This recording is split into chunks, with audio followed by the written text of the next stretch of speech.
Vedic aircraft, all these three, listen, the aircraft, the biology, the body, is kept in the right temperature needed for your body by the support of your body only.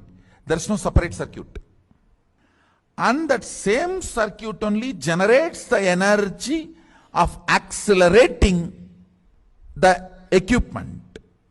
And the same energy only moves physically in physical reality.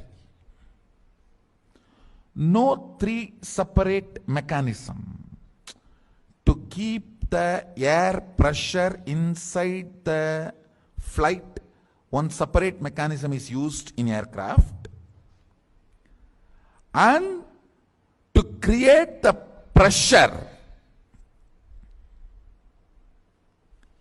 the engine, separate fuel is used, separate energy is generated to push. That is separate circuit.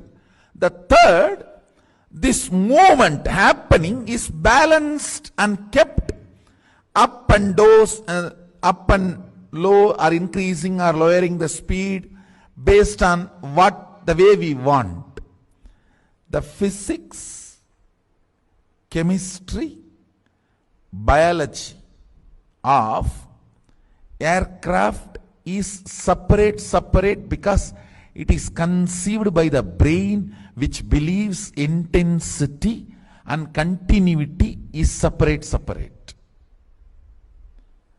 But Bharadwaja, his brain does not believe.